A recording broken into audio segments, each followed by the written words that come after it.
Good morning. This is Bill from Auto Europe in Naples, and today I've got one of my most favorite things and one of my least favorite things. Actually, now I have a third, the sound of a Harley Davidson. The second least favorite thing is the sound of construction, which we have over there. And a minute ago I saw a guy lugging up a concrete saw, so I'm looking forward to that. However, I do have one of my favorite things, and that is a Mercedes-Benz E-Class diesel. This is a W211 platform, came out in 2003, was facelifted in 2007. They made an incredible array of technical improvements in 2007. The BlueTec debuted in 2007, but was not 50-state legal. A few of the crabby states wouldn't let it in. I think it was 45 states it could go to. But by 2008, they had sussed that out, and this is now a 50-state legal car. This one is finished in iridium gray outside, an absolutely stunning color. I think they used to call it stone gray. There's the Harley again. I am telling you, the joy of seeking peace someday when I live in that little cabin in the woods. I just can't wait. Anyway, iridium gray, beautiful color. Beautiful design. I think, when this car came out, it was kind of universally acclaimed as the most, or certainly one of the most attractive E-Classes of all time. And a fairly big car. It still fits in the midsize slot between the C and the S, but it's as big as a 70s S-Class. And it's roomy, and it's smooth, and when you add the diesel engine, the world becomes a fantastic place, especially if you're kind of a diesel fanatic like I am. You can see the beautiful ovoid headlights, all part of that 07 redesign. Good looking fog lights down low, the hood star guiding the way. They use 16-inch wheels on these diesels. It was the only wheels you could get on them, which seemed a bit small on the car to me. But I presume that was meant to appeal to the, a frugal buyer who likes inexpensive tires that ride very well. That said, they do work even if they don't fill out the wells as much as I'd like to see. And the car does maintain a pretty modern appearance. I love the angled the mixture of angles and curves, the beautiful rounded greenhouse on top, great visibility out of this car, the sunken door handles, the flush glass, the very light Teutonic mixture of chrome and black trim, beautiful big LED tail lamps, nice little chrome tidbits all around to sort of bring it out, the body lines. You can see it's an E320. Was it 3.0 liters or 3.2? I should know that sort of stuff, but I've forgotten already. The number doesn't always directly denote the engine size in these cars, but we'll have a look under the hood. In any case, this is a one-owner car, just turned about 90,000 miles, locally bought, locally owned, Mercedes of Naples. It's a real cream puff. It's exactly the kind of example that I want to find. And frankly, having been in the car business a long time and being really tired of cars, it's one of the few cars that really gets my blood pumping and that I would personally own and drive as a daily driver. Just something fantastic about a Mercedes diesel. Now, in Europe, these things are widely used in the livery service as taxi cabs and such. So, as needed, they do have this enormous trunk. I mean, that is a big trunk. You can see it's all very nice back there. They give you this little hook thing to hang your roadkill or shopping bags from. You get a little net area to put a schnauzer in with your first aid kit. You have a 12-volt outlet over here. Here's the original mats that came with the car in great shape.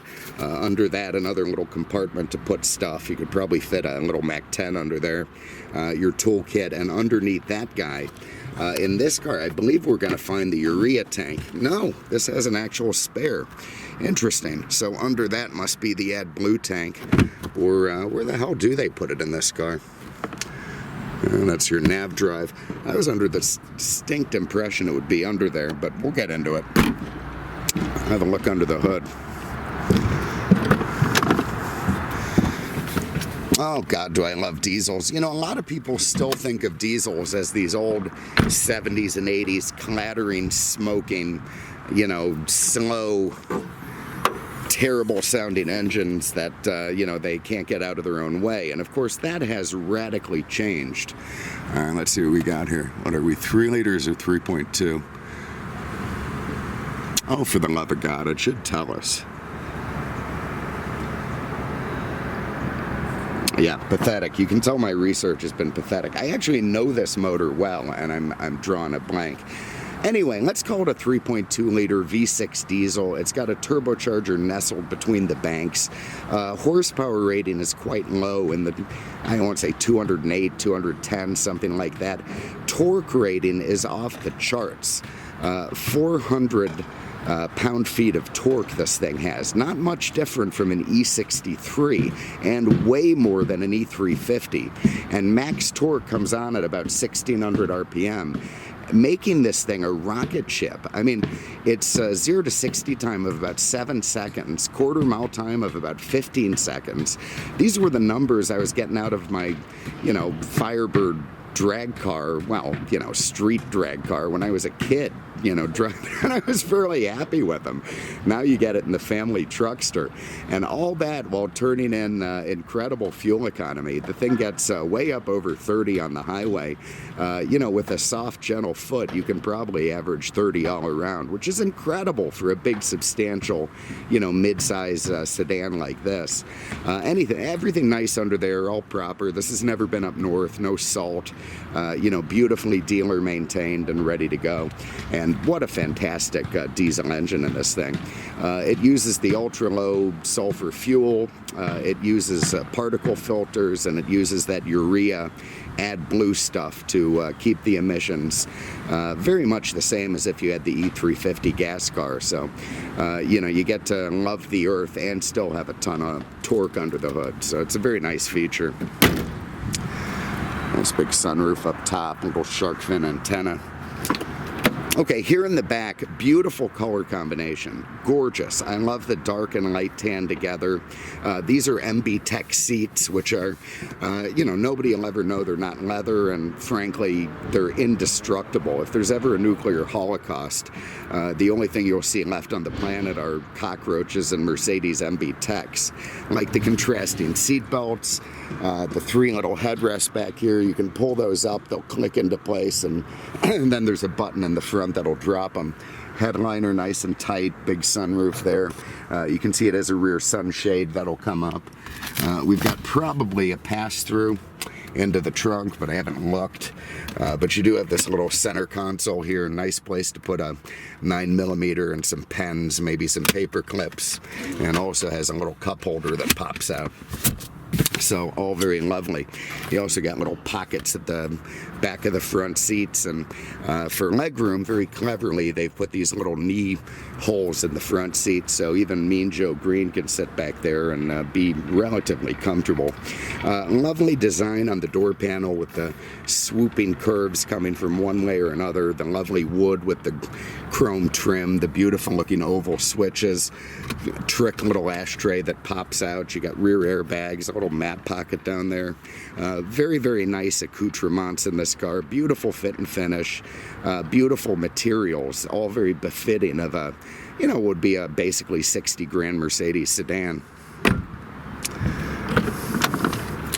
Okay, up front, everything again, beautiful. Look at the wood in this car. It's so rich and nice with the chrome trim, the chrome door pulls, the oval window switches, the 32-way power seats with memory, your mirror controls, more little map pockets, trunk release. You can see Harman Kardon on the speaker there, got nice quality sound system, and everything just beautifully finished in there.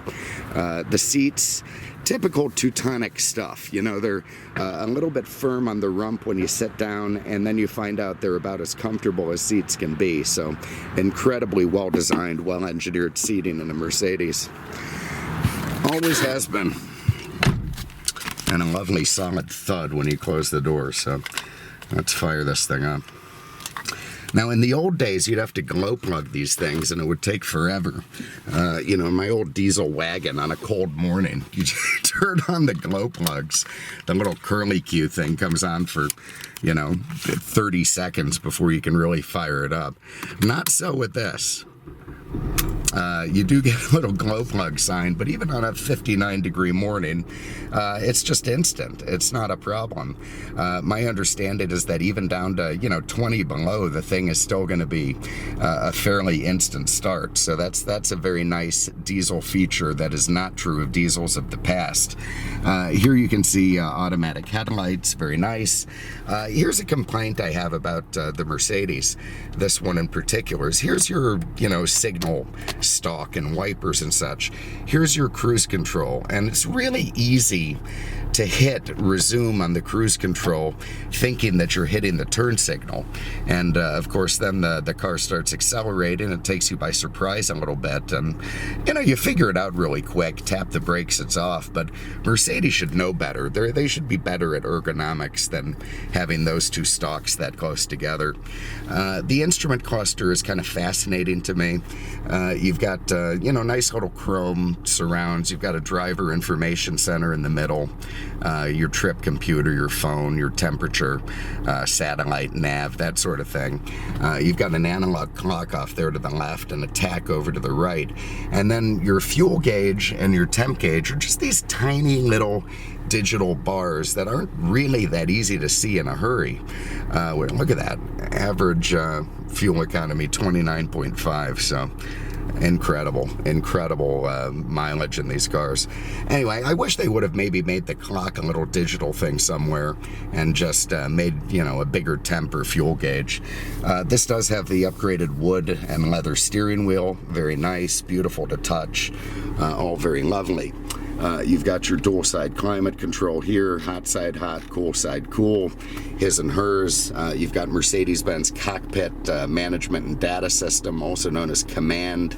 That gives you, of course, your navigation that you can see there, satellite radio. What else do we have? A telephone. This one will take a Bluetooth. You can see back here it has the little dongle, so with one of those little Mercedes accessory Bluetooth things, it'll work fine. They give you a very cool little Star Trek type panel where you press and it shoots up, and there's your CD changer in a little hidden compartment. And I see this thing was traded in with a full fleet of CDs, so let's see what this guy was listening to. You can eject it.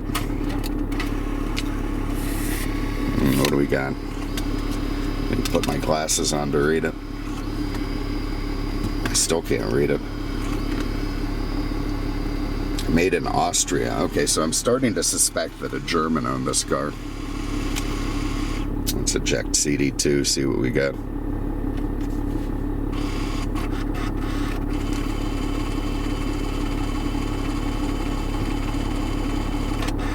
Come on now. Has to think about it. CD changers are such a blast from the 1980s. It's hard to believe they're still in cars. Really vintage technology. Oh, I don't know how long we have to wait for CD2 to eject. Let's see if that gets it. There we go. Ernst Mosch. Okay, I'm sure this is really delightful, pleasant music. Music to kill puppies by. Anyway, we'll put that back down and move on. I'm sure I have to wait for it to stop flashing before it's going to go back into the panel. There we go. There's also going to be behind this, oh no, that's got a slit up there. This one doesn't come out. Nice, that'll stay working. Down here you've got a proper ashtray. It doesn't really look like it was used, so I don't think the guy was a smoker. Very attractive center console with wood, your comfort and standard position on the transmission setting. Comfort is going to, leave in second gear, give you softer shifting. Beautiful leather bunching there. You can also shift Tiptronically by going to drive, and you can see now I'm pounding my way through the buttons all the way up to 7th gear. Nice. Very beautiful little roller tray console here where your cup holders are. This is for Embrace, Mercedes version of OnStar. That's whether you need information or service. Little place back here to store some spare ammo clips. You got a spot here for your sunglasses if they're small. Otherwise, you're going to have to just put, I don't know what, pens in there. Very nice set of books with another pen holder and a compartment. Behind that is an iPod hookup. All very nice. self-dimming mirror, HomeLink garage doors. I love the sort of round, lovely assembly for the interior lighting, and of course that can all be varied in terms of the depth and brightness. That's the Embrace, the SOS button. You press that and some really cranky German woman's gonna be annoyed that you took her out of her slumber. You know, all very standard.